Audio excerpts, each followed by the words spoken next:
Short-form copy is the first connection the user has to a business. The purpose of a short-form copy is simple. It's grabbing the reader's attention and sending them to a more controlled environment. We send them to a more controlled environment so that we could pitch them a product or a service that you have. There are two types of short copy frameworks, the DIC framework and the HSO framework. Let's start with the DIC framework. The DIC framework is broken down into 3 steps. The first step is disrupt, then goes intrigue, then goes click. Let's start with disrupt. This is the part where you're trying to capture the user's attention.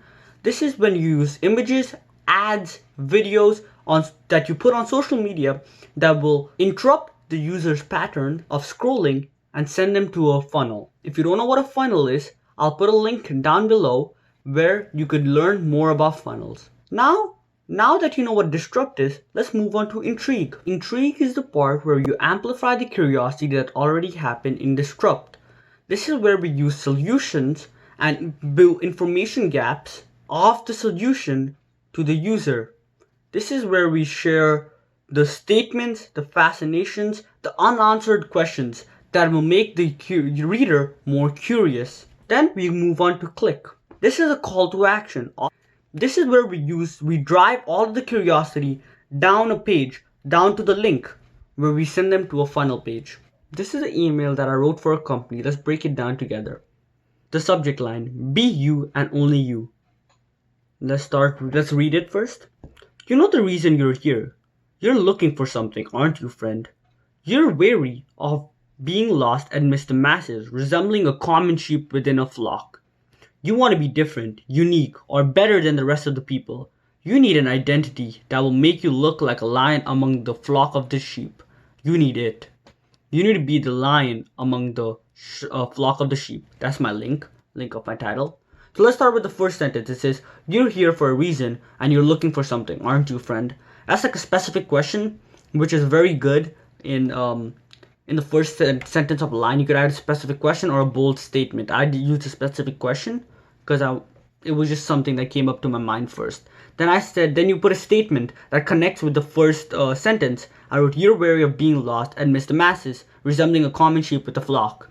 So this is like a connection that you use with the first sentence. Now here's when it comes the solution. This is the dream state. This is something they want to be. You want to be different, unique, or better than the rest of the people. That's the dream state. Now it goes like, you need an identity. This is like the solution, a little hint to the solution that will make you look a lion among the sheep of the flock. Connecting to the first point, common sheep within a flock. You need it. This is like a curiosity. They don't know what it is. And then right below there's a link, be the lion among the sheep of the flock, which will probably click because they don't know what it is. It's very curious and it's not giving them a lot of information. It's giving a lot of information gap. It's a curious email. And this is an example of a DIC email that I wrote for a company. The HSO framework is about shining desire and using the power of story. Humans learn and absorb things through stories. The HSO is divided into 3 categories. The first is hook, then story, and then the offer. Let's start with the hook. The hook is basically the part where you try to hook the reader in. You use a part of the story that's very interesting, full of action. You try putting it in the first paragraph. So when the user reads the first paragraph, they're curious. They're like, what? This doesn't seem right. So they read through it and they realize, oh, the second paragraph, which is going to be the story, leads to the first paragraph, which is the hook. Not always the hook needs to be an actionable scene in the story.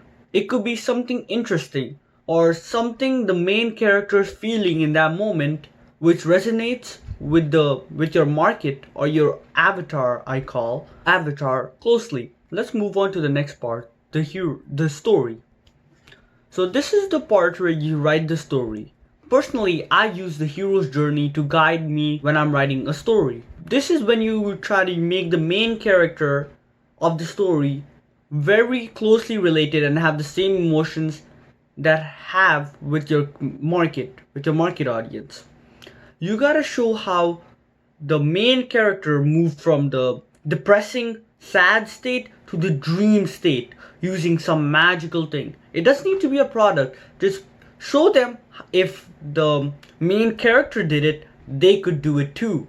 So that unlocks a small switch in their mind saying that, wow, if they could do it and they had the same emotions as me, I could do it too. And then you could drop them down to the offer. This is the part where you tell them, listen, if the main character did it in the story, come, do it yourself. Click the link below and go through the same journey that the main character did. So this is basically HSO. I divided down in 3 steps. You could make it as long as possible, as short as possible. It's just the main focus is make the main reader think that they're the main character and they went through the cycle, making them flip a switch that if they could do it, I could do it too.